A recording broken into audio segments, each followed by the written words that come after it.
Yo, what is up everybody, Sir Mulah, your favorite black commentator. And no, your eyes are not deceiving you. That intro is actually what I'm going to use for anytime I do a life story. And I know it's been a while, so hope you guys enjoy. This is actually about the time that my phone was stolen, and it's pretty recent actually, about a week. I was going to practice last Wednesday, so by the time this is uploaded, it's going to be Wednesday, and I decided to ride my bike, and that was actually the first time I actually did ride my bike to practice. And actually when I rode the bike that day, I was wearing joggers, and my coach actually decided to point that out and tried to clown me for it, because it was like the jogger shorts. I wouldn't be wearing literal joggers outside at that weather. Yeah, I would have died. Since I was wearing shorts, my phone must have flew out of my pockets while I was riding the bike, and I was going 30 miles per hour, so yeah, I didn't even notice that it flew out my pocket, and I don't know where it fell out actually. Yeah, I was halfway to practice when I ended up noticing that it actually fell out my pocket, because I was decided to check the time and my phone wasn't in there, so I checked my pockets like 3 times, even though they're not that deep. And then I decided to check my book bag, and that's when I was like, oh crap, I dropped my phone.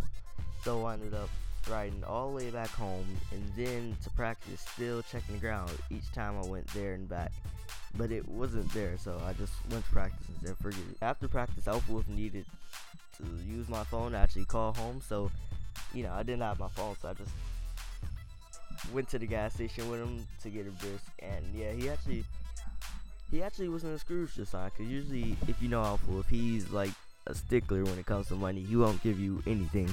He actually gave me $1 to get a brisk, and yeah, I had to pay him back, but he still finally gave it to me.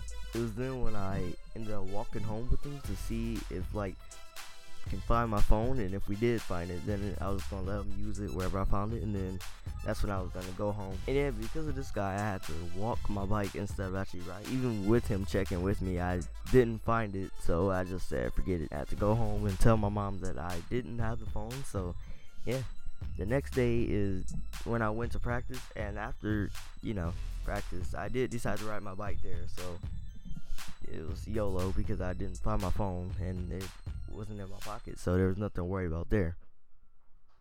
Yeah, so after practice, my mom ended up telling me to drive to the phone store. I'm not sure why, but I had to drive there, and that's when I found out someone tried turning in my phone. Not even turning in, they tried turning it on. So they tried getting a whole new SD card for it, not really SD, but a whole new SIM card for it, and just turning the phone on as theirs. So because of that, the lady ended up taking it from them and calling whoever, whatever number it was on. But luckily it had a lock, so they had to use the SIM card to call some of the contacts instead of actually unlocking the phone. And that wasn't even 24 hours after losing the phone. That's the craziest part about that. Side story, the lady, she tried making me give her the phone code to verify that it actually was mine, which was stupid, because she could have done a number of things to actually check to see. Plus it had my picture on there, so that was the stupid part about that. But because of that, my mom, she just wouldn't allow for that, so she ended up actually making her give me the phone without doing all that. So yeah, basically we had to skip that whole process, because I wasn't going to give her the phone, and it made sense why. She said if I would have lost it again, then she would have had the code, so she could have just took the phone home. And she already works at Metro, so getting a new SIM card would have been hard for the lady. So I pretty much walked out feeling like a boss, and then it was just back home from there. And there was this creepy lady behind the counter with the employee, and she was standing around where the phone was. They were both just looking down there, and I'm not sure what was going on there. Anyway, hope you guys enjoyed the story. I'm Sir Mulah, and I'll catch you next time. Peace.